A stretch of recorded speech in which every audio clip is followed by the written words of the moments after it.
8. सुबह का वक्त था। दो म्यूजिशियंस चंडीगढ़ के उसी रिकॉर्डिंग स्टूडियो के सामने पहुंचे जहां रिया और मन ने अपने एल्बम की रिकॉर्डिंग की थी। स्टूडियो बंद था और उसके गेट के सामने रुद्रा का आदमी खड़ा था। अरे यार, हमें 9 बजे का टाइम दिया था। It's 9:15 now. स्टूडियो बंद कैसे हो सकता है? दोनों म्यूजिशियन स्टूडियो के सामने खड़े होकर इंतजार करने लगे। रुद्रा का आदमी उनके पास आया। अबे ओ, दुकान बंद रहेगी आज, कल आना। चलो। Excuse me, who are you? ओए, सुनिया नहीं? Hey chill bro, chill. भागो यहाँ से, चलो। उस आदमी की बुलंद आवाज सुन के दोनों म्यूजिशियंस वहां से तुरंत चले गए। उसी वक्त स्टूडियो के अंदर रुद्रा गन ताने खड़ा था। मन और वो लड़की क्या करने आते थे यहाँ? उसके सामने कुर्सी पे बैठा साउंड रिकॉर्डिस्ट डर के मारे कुछ बोल ही नहीं पा रहा था। बता। सुबह सुबह मन अपने कमरे में बेड पे बैठा हुआ था। गोलू ठीक उसके बगल में सोया हुआ था। मन कॉल पे था। मन ने फोन काटा। वो रात भर में कई बार रिया को कॉल कर चुका था पर कोई फोन नहीं उठा रहा था। कौन? जस्सी कमरे में अंदर आई। उसके हाथ में चाय का कप था। तुम पूरी रात नहीं सोए ना? ओ नाना, मैनू तो बड़ी चंगी नींद आई। गोलू अंगड़ाई लेते हुए उठकर बैठ गया। धुंधली आंखों से उसने देखा कि एक और जहां मन का ध्यान अपने मोबाइल पे था, वहीं जस्सी का पूरा ध्यान मन पे था। तभी गोलू की नजर जस्सी के हाथ में चाय की कप पे पड़ी। गरम गरम चाय देखते ही उसके बदन में खुशी की लहर दौड़ गई। मन, एलो, चाय पी लो। मन ने जस्सी की बात का कोई जवाब नहीं दिया। जस्सी ने भी कुछ नहीं कहा। उसने चाय का कप टेबल पे रखा और मन के बगल में बैठ गई। तुम्हारे चेहरे की चोट अब बहुत ज्यादा दिख रही है। मैं तुम्हारे फेस पे। नहीं नहीं, प्लीज। तभी जस्सी की नजर टेबल पे गई। उसे पता भी नहीं चला कि कब गोलू चुपके से उठा और चाय के बगल में आ खड़ा हुआ। वो चाय का कप उठाने ही वाला था कि जस्सी को देख के उसका हाथ रुक गया। जस्सी उसे घूर के देखने लगी। ओ मन, चाय पी ले भरावा। ना। ओहो, ये तो बेचारी ठंडी हो जाएगी। ओ चल कोई नहीं यार, मैं पी लेता हूँ।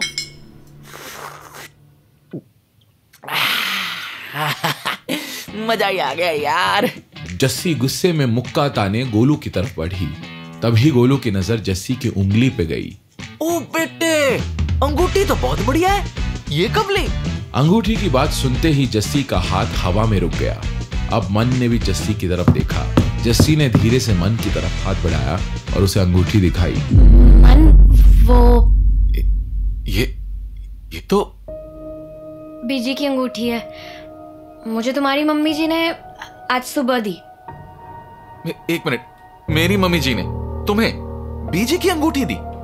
ये हाँ, और एक लिफाफा भी दिया शगुन का। वो होता है ना जिसपे 1 रुपए का कॉइन लगा होता है। लिफाफे में 50,000 रुपए थे। ये सुनते ही शौक में गोलू ने चाय से अपना मुंह जला लिया। मन भी कंफ्यूज जस्सी को देख रहा था।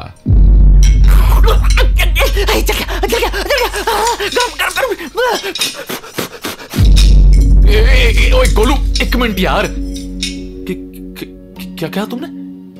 मम्मी जी ने तुम्हें 50,000 रुपए भी दिए? मैंने वापस करने की कोशिश की पर वो ले ही नहीं रही थी। बोली शगुन वापस नहीं करते बेटा। पर इतने रुपए और अंगूठी दी क्यों उन्होंने? तुम्हें नहीं पता? अरे मुझे कैसे पता होगा? मन, ऑब्वियस है ना। क्या ऑब्वियस है? मन, तुम्हें सच में समझ में नहीं आ रहा? क्या? ओए खोते दे, अब तुम दोनों का रोका हो गया है। क्या? पागल हो गया तू? 50,000 एक और खानदानी अंगूठी।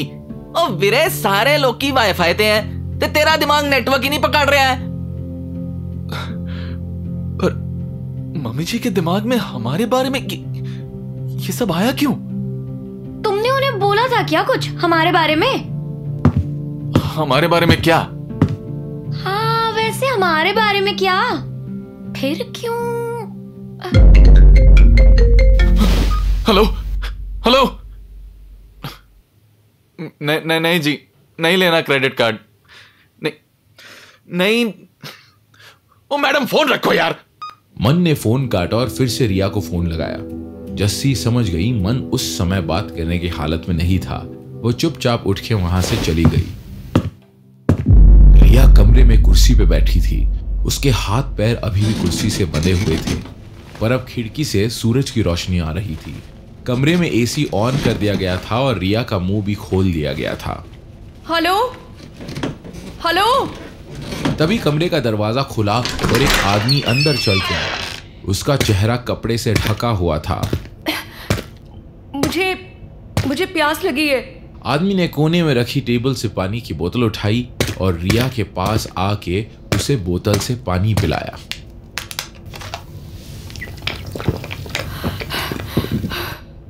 लिसन, मुझे जाने दो। आप लोगों को कोई कंफ्यूजन हुआ है। You have no reason to.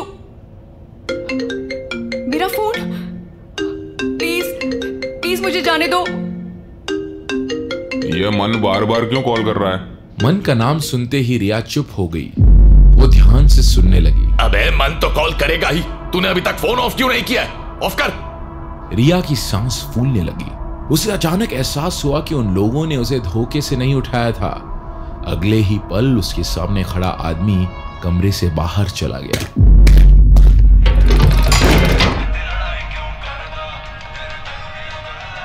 बसंत ने अपने लैपटॉप पे चल रहा मन का गाना पॉज किया। वो अपने ऑफिस में था और उसके सामने रुद्रा खड़ा था। मन ने? हाँ, स्टूडियो वाले बंदे ने बताया। वो पिछले 1 महीने से वहां मन के गाने रिकॉर्ड कर रहे थे। मन ये सरदार गैंगस्टर है कि सिंगर? मन बचपन से ही अच्छा गाता था। 8 साल की उम्र में जब वो गुरुद्वारे में एक ओंकार गाता था, सबकी आंखों में आंसू आ जाते थे।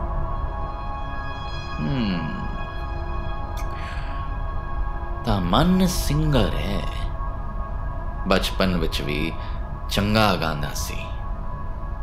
ते एक गल दस, इस जानकारी दा की करा मैं? आपने ही बोला उस स्टूडियो से। 1 मिनट ओए, 1 मिनट खड़ जा पुत्र, खड़ जा। कि मैं तेनू दसिया कि स्टूडियो च मन दे गाने लभ ले हैं? नहीं ना? ओदे बारे कुछ पता चलिया जिदे नाल असीं उस तक पहुंच सकीए? तेज दिमाग ता तुसी हो ना, दसो की करा। कल तेरे कोल मन नू ठोकण लई एक सुनहरा मौका सी, ते तू ओनू क्यों नहीं ठोकिया? उत्थे पुलिस आ गई सी। और कुछ? पुलिस दे आण तो पहला तेरे कोल मौका सी। तू ओनू मारना चाहना भी है जां नहीं? बचपन विच मन तेरे बेटे वर्गा सी, इस करके तां नहीं तेरे हाथ रुक जांदे ओनू मारन लई। बसंत जी आज बोल दिया है, फिर कभी ना बोलना ये बात। मैं मन को खत्म करने के लिए ही जिंदा हूं। तां फिर एक गल दस, किन्नी वारी तू उस ते अटैक कर चुकिया है? ते फिर ओ फुदू तेरे कोल किवें बच जांदा है?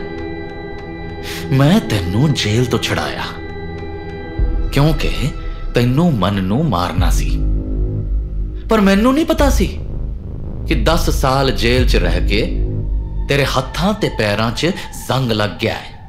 बसंत जी, आपने मुझे जेल से अपने मतलब के लिए निकलवाया है, मेरे पे कोई एहसान नहीं किया। यह सोचने की गलती कभी नहीं करना कि मैं आपके लिए काम करता हूं। अच्छा, किदे लई काम करदा है तू? मन दे लई? क्योंकि ओदा तां तूने आज तक कुछ भी नहीं बिगाड़िया, बस मेरा ही नुकसान करी जांदा है। ओ पुलिस मेरे सिर ते बह के नच रही है। ओ मैथों एसीपी पुछदा है रुद्र कित्थे आ? ना तू दस की जवाब दिया मैं ओनू? कल पुलिस नहीं आती तो समझ नहीं आ रहा पुलिस आई कैसे वहां पर। मैं सारी उम्र पुलिस से ही भागता आया हूं। मुझे पता है कि पुलिस को आने में कितनी देर लगती है। पुलिस को पहले से पता था मैं वहां पहुंचने वाला था, यानी कि किसी ने पुलिस को खबर कर दी थी। किन्ने? वही तो पता करना है। रुद्र मेरी गाल सुन, पूरी पंजाब पुलिस तेरे पिछे आ। अज नहीं तां कल तैनू फड़ लैणगे, तेरे कोल मन नू मारन लई टाइम घट है। मन को मारे बगैर मैं पकड़ में नहीं आने वाला। उसे गोली मारने के बाद मेरी जिंदा रहने की कोई वजह नहीं। उसके बाद तो पुलिस मेरे को गोली मार दे तो अच्छा है। मैंने मेरे यीशु के पास जाना है।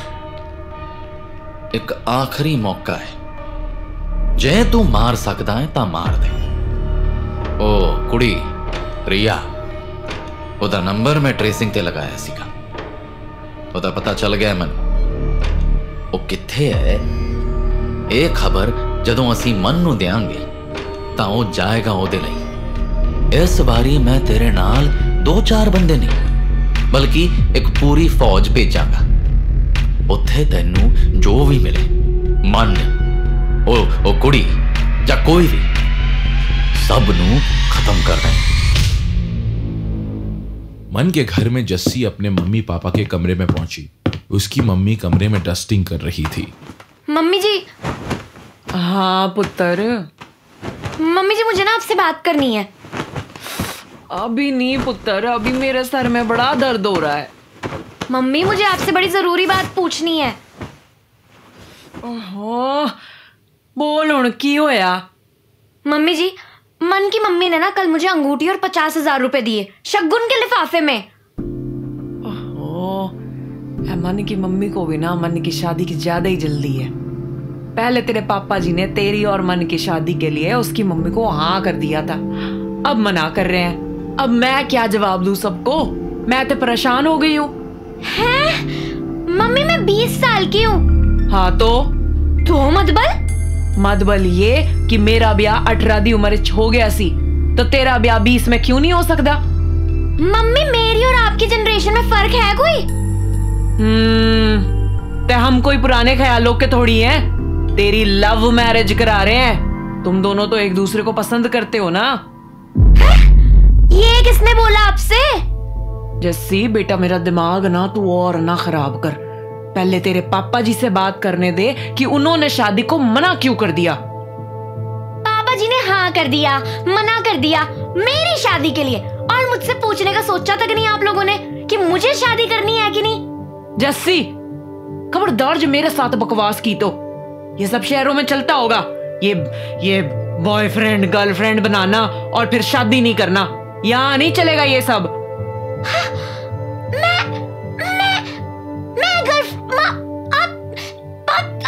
ये सब हो क्या रहा है? जस्सी पुत्र, वो तेरी कोई गलती नहीं है। ये सब मंदा की यात्रा है।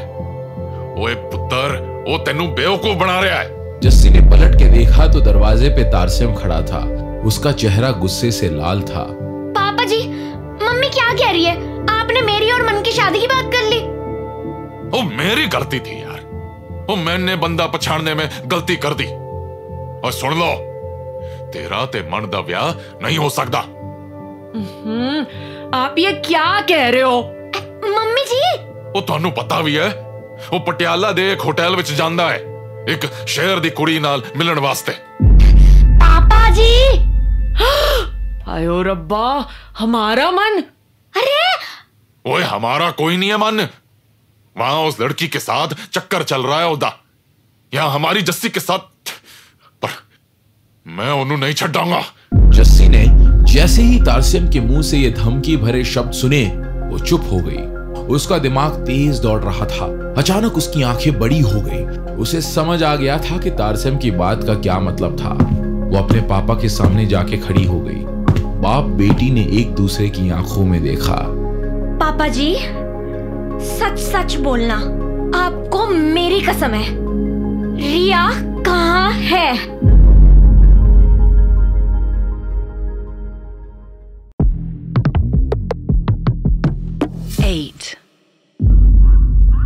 रुद्रा और कुछ 20 आदमी एक घर से निकले। खेतों के बीचों बीच इस घर में बसंत अपने आदमियों के लिए हथियार रखता था। वो लोग हथियार लिए 4 गाड़ियों में बैठे और वहां से निकल गए।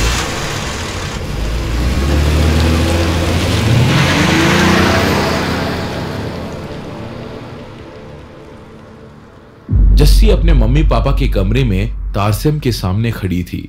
जस्सी की मम्मी कंफ्यूज खड़ी उन दोनों को देख रही थी। मन को लग रहा था कि रुद्रा ने रिया को किडनैप किया है, लेकिन मुझे ना ये बात खटक रही थी। अगर मन रिया के साथ था तो रुद्रा उसे मार देता, रिया को उठा के नहीं ले जाता। जस्सी, रिया कौन है? अरे रिया वही लड़की है जिससे मिलने मन जाता है। पापा जी ने ना उसे किडनैप कर लिया है। क्या बकवास कर रही है जस्सी? तेरे पापा किसी लड़की को क्यों किडनैप करेंगे? पापा जी। तारसेम चुपचाप अपनी बेटी को घूर रहा था। उसकी आंखें लाल थी। रुद्रा की गाड़ी हाईवे पे बाकी 3 गाड़ियों से आगे दौड़ रही थी। रुद्रा के मोबाइल पे जीपीएस ऑन था। उसने मैप को देखकर गाड़ी में बैठे लोगों से कहा, वो तारसेम का फार्म हाउस है, वहां उसके आदमी होंगे हथियारों के साथ। हमें वहां जाते ही सब लोगों को मार देना है, फिर अंदर चुपके से मन का इंतजार करना है। आएगा वो भी। और वो लड़की? मन की दोस्त है, उसको मैं गोली मारूंगा। ओए तेज चला।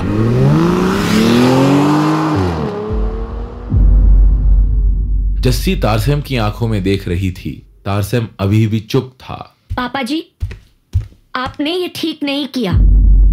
जस्सी, तुझे कोई गलत फहमी हुई है? नहीं मम्मी जी, गलत फहमी आप लोगों को हुई है कि मेरे और मन के बीच कुछ है।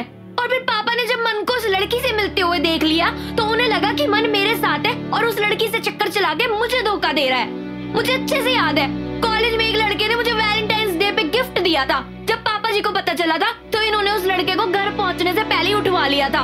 उसे इतना मारा था, उस लड़के ने उसके बाद डर के मारे कॉलेज ही छोड़ दिया था। बताइए पापा जी, मन रिया से मिलने जाता है अपने परिवार की मदद करने के लिए। वो अपने परिवार को यहाँ से दूर ले जाना चाहता है। मन ने ये पट्टियां पढ़ाई है ना तुझे? वो तेनू झूठ ते झूठ बोली जा रहा है ते तू मन रही है। पापा जी, अगर उसके और रिया के बीच कुछ भी है तो की फर्क पैंदा है? मन और मैं सिर्फ दोस्त हैं। जस्सी, दोस्त एक दूसरे के साथ सोते नहीं है। क्या? मैं कब? हुण मैं समझी। आपको क्यों लगा कि मैं और मन साथ में हैं? मम्मी जी, उस रात मैं और मन बात कर रहे थे। ठंड थी तो मैंने बेड पे बैठ के कंबल से अपने पैर ढके थे और फिर बात करते करते हमें नींद आ गई और उठे तो आप सब लोग वहां खड़े हमें घूर रहे थे जैसे पता नहीं क्या हो गया है। ओए जस्सी, मैं तो झूठ ना बोली। जे तू मन नू बचाण लई ये सब बोल रही है तां ओदा मैं की हाल करांगा तू सोच भी नहीं सकती। मैंने आपसे कभी झूठ बोला है पापा जी? क्या आप मुझे जानते नहीं है? अगर मुझे मन से प्यार होता तो मैं बता देती ना आपको। मैं झूठ क्यों बोलती? हाय ओ रब्बा, हमने तो पता ही नहीं किया। क्या क्या सोच लिया था। मैं आप लोगों से आखिरी बार कह रही हूं, मेरे और मन के बीच कुछ नहीं है।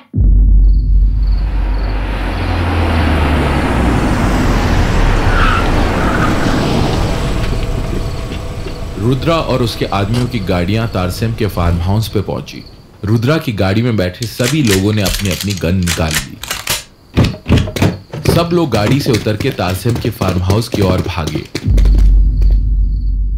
ठीक उसी वक्त रिया अपने होटल रूम में पहुंची। उसे तारसेम के लोग होटल के बाहर छोड़ गए थे। वो इतनी शॉक थी कि बेसुध सी होटल में घुसी और लिफ्ट से ऊपर गई। अभी वो अपने होटल रूम में खड़ी हर तरफ देख रही थी। तभी उसे टेबल पे पानी की बोतल दिखाई दी। जब उसने बोतल उठाने के लिए अपना हाथ बढ़ाया तो उसे एहसास हुआ कि उसका हाथ कांप रहा था। उसने पानी की बोतल उठाई पर अपने कांपते हाथों की वजह से वो बोतल का कैप खोल नहीं पा रही थी। रिया लगातार बोतल का कैप खोलने की कोशिश कर रही थी और उसकी आंखों से टप टप आंसू बह रहे थे। वो खुद को रोने से रोक रही थी क्योंकि वो किसी भी हाल में कमजोर नहीं पड़ना चाहती थी, वीक नहीं फील करना चाहती थी। लेकिन फिर अगले ही पल उसकी हिम्मत टूट गई।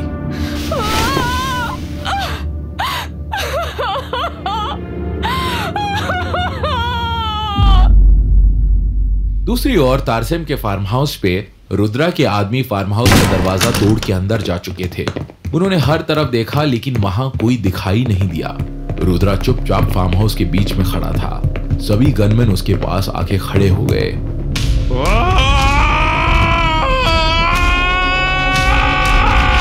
रुद्रा चिल्लाते हुए घुटने के बल बैठ गया। उसके आसपास खड़े लोग घबरा गए। वो सब रुद्रा से डरते थे। उन्हें पता था रुद्रा किसी कमजोरी की वजह से नहीं, बल्कि बदला ना ले पाने की भूख और गुस्से की वजह से रो रहा था।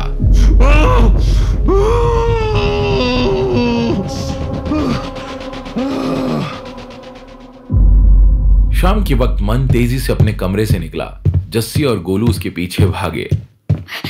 मन मेरी बात सुनो।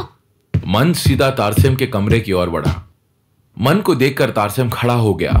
मन उस पर झपटा।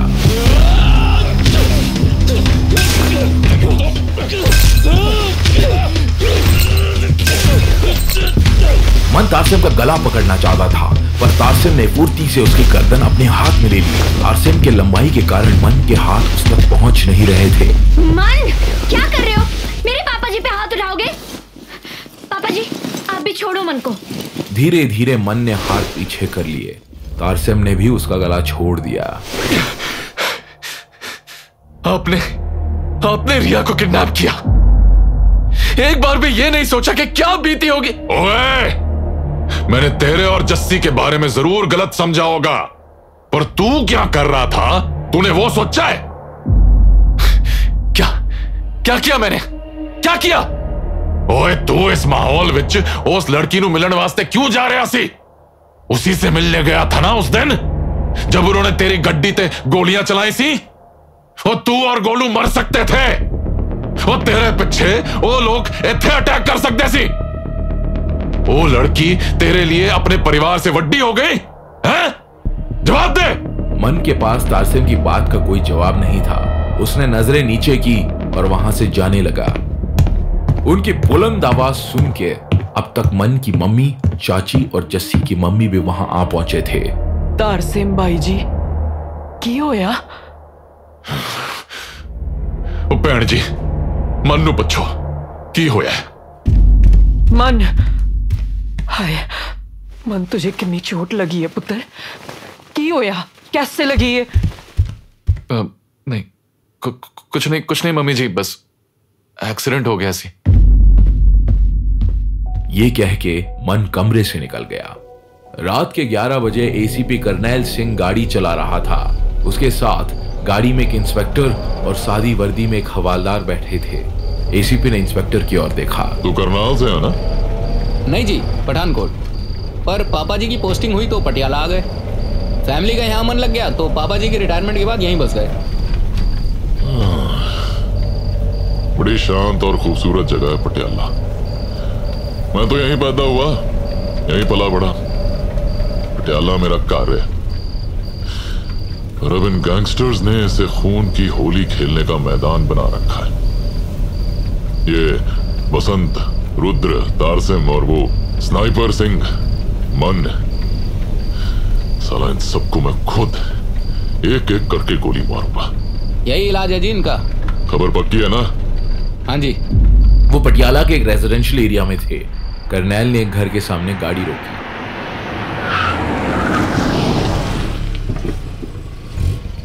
करनैल, इंस्पेक्टर और हवालदार घर के दरवाजे के सामने पहुंचे। करनैल ने खिड़की से अंदर झांक के देखा। अंदर 2 आदमी बियर पीते हुए बातें कर रहे थे। करनैल ने हवालदार को इशारा किया। उसका इशारा समझ के हवालदार ने दरवाजे पे नॉक किया। इतने में करनैल और इंस्पेक्टर दीवार से सट के खड़े हो गए ताकि उन्हें खिड़की से कोई देख ना पाता। एक आदमी खिड़की के पास आया। हाँ जी, आपका ऑर्डर है जी।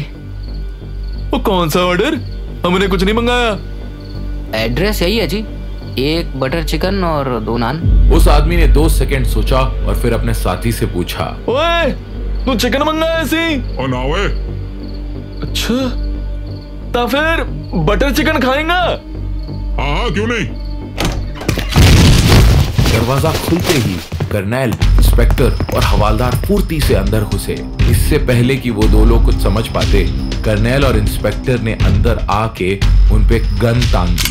वो आदमी घबराए हुए से थे पर खड़े हो गए। अंदर जाके देखो। इंस्पेक्टर और हवालदार घर के अंदर गए। करनैल उन दोनों पे गन ताने खड़ा रहा। कुछ देर में इंस्पेक्टर और हवालदार बाहर आए। सर अंदर कोई नहीं है। कर्नैल ने आगे बढ़ के अपने सामने खड़े आदमी के सर के बीचों बीच गन लगा दी। तुम लोग पसंद के लिए काम करते हो? ओए जा, गन से किसी और को डराई। कर्नैल ने उस आदमी के सर में गोली मार दी। वो आदमी झट से जमीन पे गिर पड़ा। उसके सर से निकलता खून सफेद फ्लोर टाइल्स पे फैल रहा था। कर्नैल दूसरे आदमी के पास गया और उसके सर पे गन तानी। हाँ जी, हम बसंत जी के लिए काम करते हैं। रुद्र किथे आ? पता नहीं जी, बिल्कुल नहीं पता। वे काके तीजी बारी नहीं पूछांगा। रुद्र किथे आ? रुद्र भाई यहीं रहते थे, पर परसों से यहां आए नहीं है। सच बोल रहा हूं जी, मैंने नहीं पता रुद्र भाई किथे है। पहले कभी ऐसा हुआ है कि रुद्र 3 दिन तक यहां ना आया हो? नहीं जी। कर्नैल ने उस आदमी को भी गोली मार दी। ये देख इंस्पेक्टर और हवलदार पौचक्के रह गए। वो बड़ी बड़ी आंखों से कर्नैल को देख रहे थे।